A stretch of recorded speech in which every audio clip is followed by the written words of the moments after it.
Chris Watkin here with Sam Watterson, and we're going to go through the 6 top tips on how you can add sourcing to your lettings agency to be more successful and attract the landlords.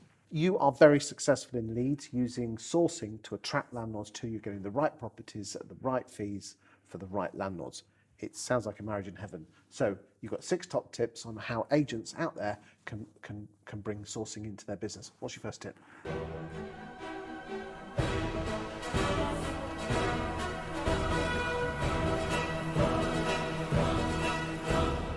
So tip number 1, work out where you want to operate, and that leads into tip number 2, is to work out what strategies work in that area. How do you choose? Let's go back to number 1. What's the best areas? Well, for me, I live in Leeds. All my expertise is in Leeds. My letting agency is in Leeds. So I decided that I would want to source just in Leeds. So it makes sense for agents to choose the town that they operate in?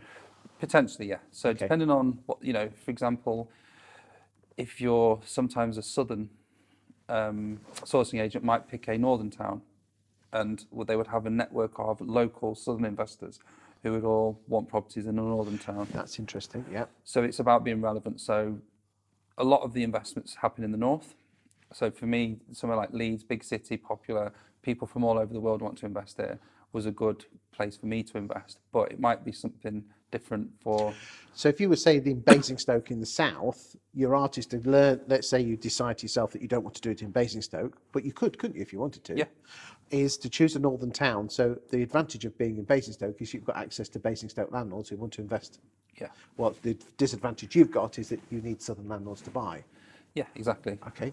So remind me, what was the second tip? So the second tip, which is kind of part of the first tip, is when you've decided what area you want to work in, is to identify what strategies work there. What strategies do work the best for you? I want some value for the boys and girls out there. So the strategies that work best for me are simple buy-to-lets. We get good yields up north. So there's a lot of southern money that want to buy properties just for the yield and get the rental income. HMOs work really well, big city, Article 4 area as well. So it's not oversupplied with HMO rooms. There is a demand. So that's a really good strategy. You've also got serviced accommodation, which is popular for people who are travelling for business or staycations. You'll find that in some of the smaller towns on the fringes of big cities where a lot of estate agents might operate, that have a really strong buy-to-let market. So they would want to focus on buy-to-lets, and in the big cities, the HMO. So it's about working out what works in your area and then trying to find investors.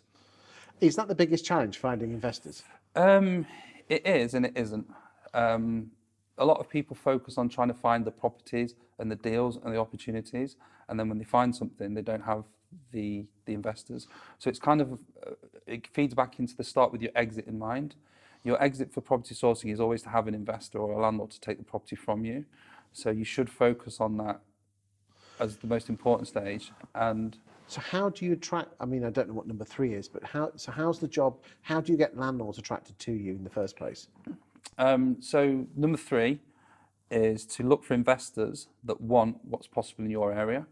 And then what you do is you talk about it. So if you can source buy-to-let investments in Leeds, you talk about social media about the buy-to-let investments you can find, and then that naturally attracts investors to you. So you create content about the Leeds property market, rentals, stories of what, would you do stories of properties that you've sourced before? Yes.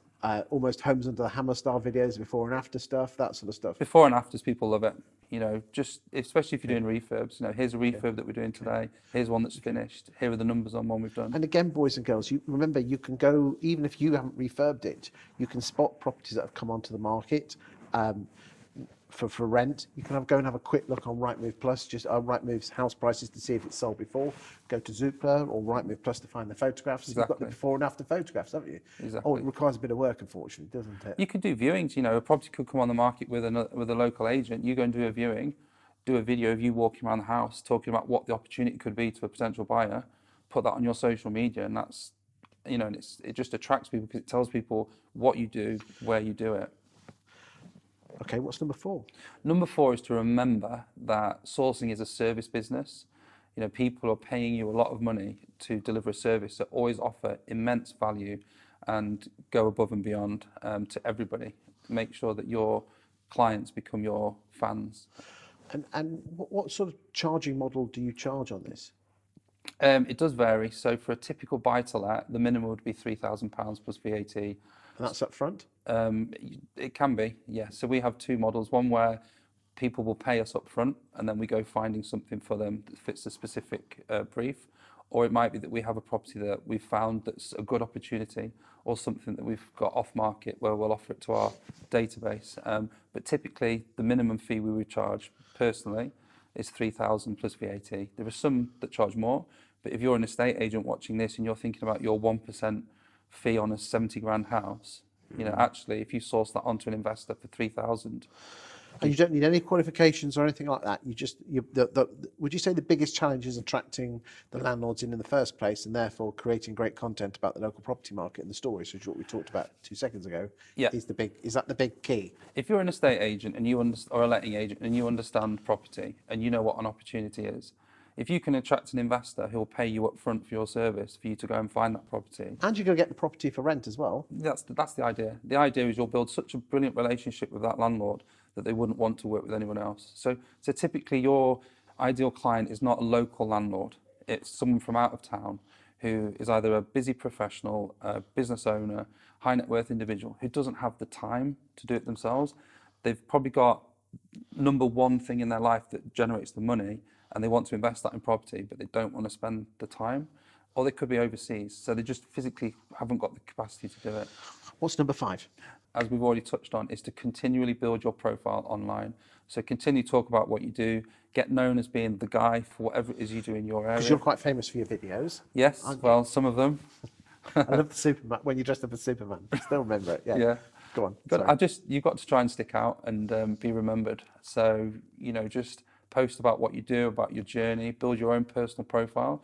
Because one thing that I've realised is it's not the person watching your video that you're talking to, it's the person they know. So a lot of my referrals will come through. Someone will go, do you know anyone who does sourcing in Leeds? And they'll go, Sam does sourcing in Leeds.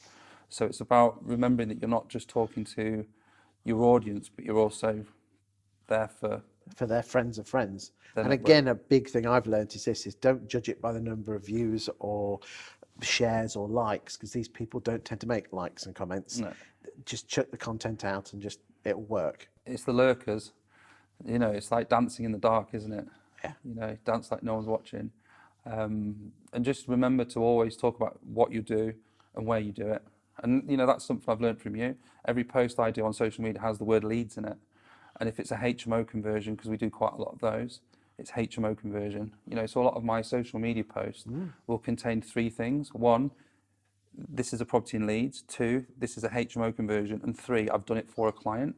So I'm not pitching a sourcing service. You're telling a story. But I'm demonstrating that I've done that for a client. So people can Yep. join the dots and then they'll send me a message on Okay. Facebook.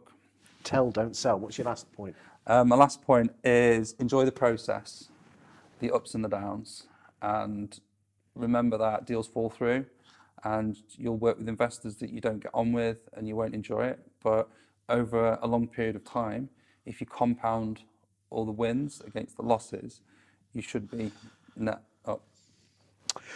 Just finally, I'm led to believe that you do some form of courses for agents. I mean, you've given an awful lot away there, but some people do like to dot the T's and cross the I's. You do some form of course for agents to help them on this journey? Yes, so through the last sort of 3 years of me running my sourcing business, I've created lots of systems and workflows to make things more automated and efficient and just help me spend the majority of my time speaking to people, doing deals and the things that make the money rather than the admin.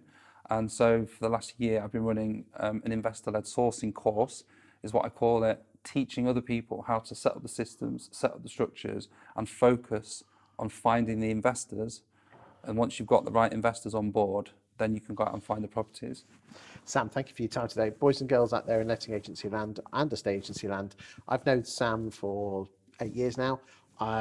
Absolute star bloke, and I know an awful lot of people that have been on that course. Sam's not paying me for this video, but I do know the people that I know have said it's a fantastic course. Like most things, you have to put the hard work in, and there isn't instant results. But if you play the long game, do the hard work, you'll win, won't you? Exactly. Thank you for your time today. Thanks, Chris.